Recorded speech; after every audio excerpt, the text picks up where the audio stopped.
Bismillahirrahmanirrahim.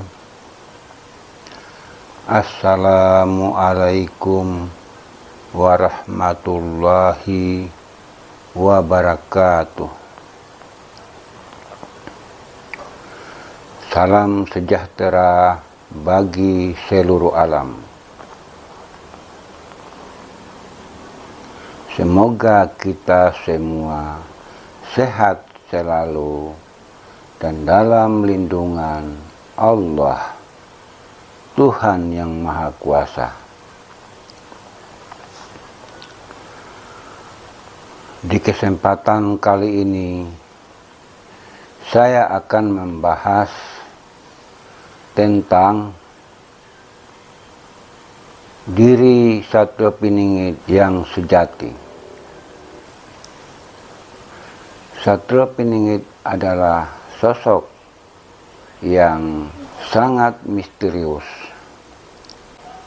yang sangat tidak mungkin bisa diketahui berasal dari mana. Begitupun tempat tinggal beliau, tidak ada seorang pun yang bisa mengetahui tentang beliau. Begitu misterinya tentang diri beliau, sehingga keberadaan beliau hanya orang-orang tertentu yang bisa mengetahui, yang bisa mengenal siapa diri beliau, yaitu orang-orang yang sudah mencapai tingkatan pencerahan atau yang disebut dengan orang-orang yang sudah mencapai tingkatan ma'rifatullah. Bagi mereka yang sudah mencapai tingkatan ini, tentang keberadaan Satrio Piningit saat ini, mereka sudah mengetahuinya. Namun mereka yang sudah mengetahui tentang Satrio Piningit itu, tidaklah mereka sampaikan kepada orang banyak. Karena kenapa? Mereka tidak akan mungkin menyampaikan kepada orang banyak, karena dikhawatirkan bila itu disampaikan akan menjadi fitnah apa yang mereka kabarkan kepada orang-orang. Orang-orang yang sudah mencapai tingkatan ma'rifatullah dengan keberadaan Satrio Piningit saat ini, di mana keberadaan Satrio Piningit bagi mereka sudah tidak ada lagi penghalang, tidak ada lagi hijab di dalam mengenal jati diri Satrio Piningit. Mereka tidak akan menyampaikannya kepada orang lain. Disebabkan seperti yang saya katakan tadi, bagi mereka sudah meyakini tentang keberadaan yang mereka ketahui tentang Satrio Piningit, tapi bagi orang lain yang mendengar informasi itu, belum tentu mereka bisa menerimanya. Dari sini, orang-orang yang bisa melihat atau mengetahui keberadaan Satrio Piningit, mereka diam, mereka tidak akan menyampaikan kepada orang lain tentang jati diri Satrio Piningit atau Satrio Piningit ini, di mana beliau saat ini berada. Keberadaan beliau ini sudah diketahui oleh orang-orang yang sudah terbuka hijabnya, yang sudah mencapai tingkatan ma'rifat, yang sudah tidak terbatas pandangan batinnya tentang Satrio Piningit. Mereka-mereka yang sudah mengenal dan mengetahui tentang Satrio Piningit, di mana saat ini beliau berada, mereka tidak akan bisa menyampaikan tentang hal itu kepada orang lain. Mereka yang sudah mengetahui tentang Satrio Piningit, walaupun itu adalah kebenaran yang mereka ketahui, namun bila kebenaran itu disampaikan kepada yang bukan orangnya, atau bagi orang-orang yang tidak bisa menerimanya, dikhawatirkan akan menjadi fitnah di masyarakat. Adapun diri Satrio Piningit yang sejati adalah yang sering dikatakan oleh orang-orang spiritual dengan sebutan sukma. Sukma ini adalah diri yang bersifat halus, yang tidak bisa terurai, yang sifatnya hidup, sifatnya kekal, dan tiada akan mengalami kehancuran. Diri sejati inilah yang dikatakan diri sejati Satya Piningit itu adalah diri yang awal dan yang akhir. Bahkan diri sejati daripada Satya Piningit ini adalah diri yang sebelum alam ini diciptakan, diri ini sudah ada.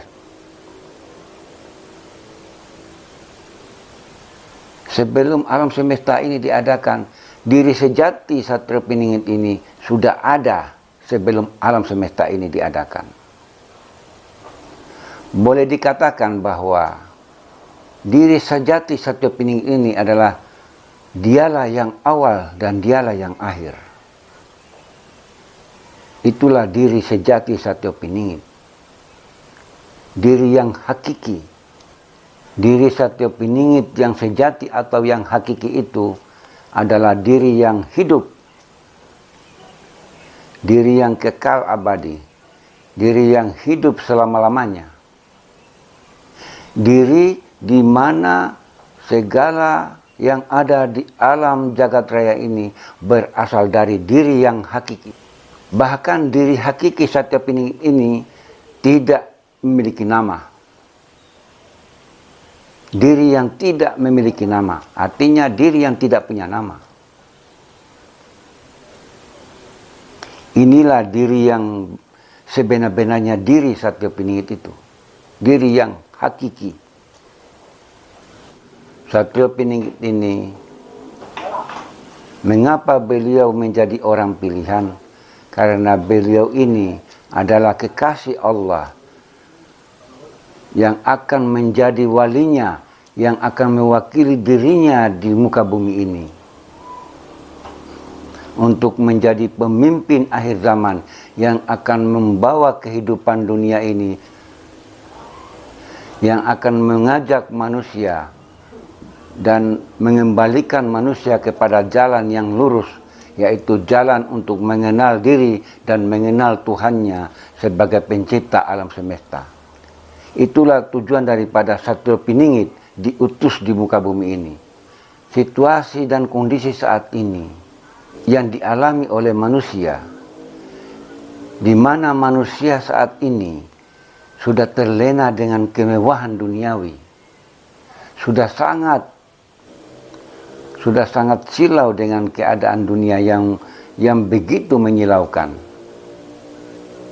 Di mana teknologi yang saat ini muncul dengan berbagai macam daya tarik, sehingga manusia sudah tidak menyadari bahwa kemewahan dunia ini sebenarnya atau pada hakikatnya adalah sifatnya hanya sementara. Dia tidak menyadari itu karena dia sudah tidak mengenal dirinya, siapa dirinya dan siapa Tuhannya.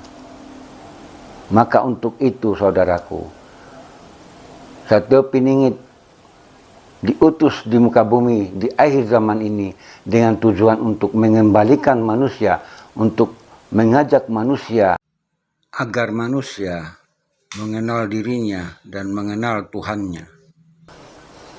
Dengan begitu saudaraku, maka terciptalah saling menghargai, saling mencintai, saling menghormati satu sama lain dengan tidak memandang suku, golongan, agama maupun ras.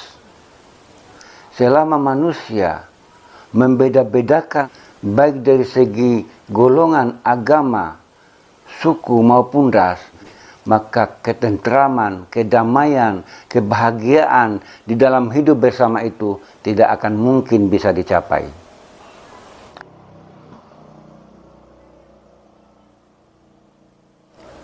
Tentang hakikat diri Satya Piningit, yaitu diri yang sebenar-benarnya diri atau diri yang sejati yang ada pada Satya Piningit itu adalah diri yang hakiki, yang tidak akan mengalami kehancuran.